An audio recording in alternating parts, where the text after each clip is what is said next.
संसद से अयोग्य घोषित किए जाने के बाद कांग्रेस की पहली प्रेस कॉन्फ्रेंस में छत्तीसगढ़ के मुख्यमंत्री भूपेश बघेल ने जमकर नाराजगी जताई है। मुख्यमंत्री भूपेश बघेल ने कहा कि सूरत की अदालत से लेकर लोकसभा तक जिस गति के साथ फैसले हुए हैं उससे साफ जाहिर है कि सब कुछ सामान्य नहीं है। रिपोर्ट देखिए।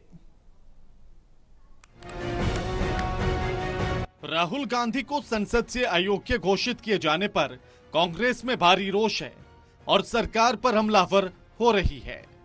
छत्तीसगढ़ के सीएम भूपेश बघेल ने प्रेस कॉन्फ्रेंस कर सरकार पर जमकर हमला बोला। बघेल ने कहा कि विपक्ष की आवाज को दबाया जा रहा है, हम दबने वाले नहीं हैं। लोकसभा राज्यसभा में आप रोक सकते हैं, लेकिन जनता की अदालत खुली है, हम लोगों तक जाएंगे और उनको बताएंगे कि हम चोरों से डरने वाले नहीं हैं, चाहे उनका सरनेम जो भी हो। कांग्रेस पार्टी हमेशा गरीबों के, वंचितों के हक की लड़ाई लड़ती रही है और भारतीय जनता पार्टी हमेशा इन वर्गों की उपेक्षा की है, इनके बीच में भेद डालने का काम किया है और अपना उल्लू सीधा करने का काम किया है। आपने देखा कि किस प्रकार से ठाकुर रमन सिंह जी मेरे खिलाफ बयान दे, छोटा आदमी है, छोटे मन से काम करता है, उन्होंने बयान दिया था। ये भी उन्होंने भानु प्रतापपुर के जब नामांकन रैली हुई थी उसमें उन्होंने मुझे चूहा, बिल्ली, कुत्ता जैसे शब्दों से संबोधित किया था। ये उनकी मानसिकता है भारतीय जनता पार्टी की। क्योंकि नड्डा जी से कहना चाहूंगा, अपने राष्ट्रीय उपाध्यक्ष से पूछिए कि उन्होंने ये कहा था कि नहीं कहा था। तो आपके जो पिछड़े वर्ग जो प्रेम है वो केवल दिखावटी है। घड़ियाली आंसू बहाना बंद करें। साथ ही बघेल ने दुनिया के तानाशाहों से तुलना करते हुए कहा कि इनकी दो विशेषताएं होती हैं। तानाशाहों को डर लगता है कि लोग उनसे डरना बंद न कर दें। उनका अपने विरोधियों को चुप कराकर रास्ते से हटाने की कोशिश करता है। उन्होंने कहा कि दुर्भाग्य से आजादी के अमृत महोत्सव के वर्ष में हमने अपने लोकतंत्र में तानाशाही के सारे गुणसूत्र दिखाई पड़ रहे हैं। उन्होंने कहा कि हमसे गलती हुई है कि इस गुजरात मॉडल को पूरे देश में लागू करने का मौका दिया है।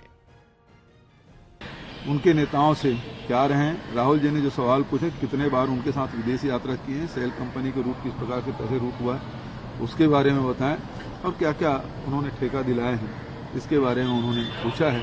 इस सवाल का जवाब देना चाहिए।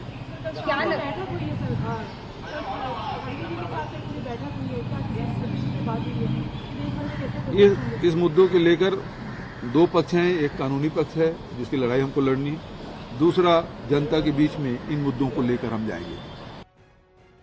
मुख्यमंत्री बघेल ने कहा कि आरएसएस का सपना था कि देश में तानाशाही लागू हो। अब स्पष्ट है कि अपनी शताब्दी का जश्न मनाने से पहले आरएसएस बीजेपी के जरिए भारत को पूरी तरह तानाशाही के गर्त में धकेल देना चाहती है। हम कांग्रेस के सिपाही हैं, अब महात्मा गांधी के अनुयायी हैं और राहुल गांधी की अगुवाई में लड़ रहे हैं। अब न डरे हैं, न डरेंगे, न हारे थे, न हारेंगे। भारतीय जनता पार्टी अखिलेश यादव पिछड़े वर्ग की नहीं है क्या? लालू यादव पिछड़े वर्ग की नहीं है कि तेजस्वी यादव नहीं है कि राबड़ी नहीं है कि भूपेश बघेल नहीं है कि तमिलनाडु के मुख्यमंत्री नहीं है? सबको परेशान कर करके भारतीय जनता पार्टी सरकार। साथ ही सीएम बघेल ने कहा कि कांग्रेस हमेशा अत्याचारियों का विरोध करती रही है और जीतती रही है। कांग्रेस पार्टी जब शक्तिशाली गोरों से नहीं डरी तो चोरों से डरने का प्रश्न नहीं है। भूपेश बघेल ने कहा कि राहुल गांधी जी ने पूरे देश में भारत जोड़ो यात्रा के दौरान डरो मत का संदेश दिया है। Neeraj Tiwari, total TV, Raipur, Chhattisgarh.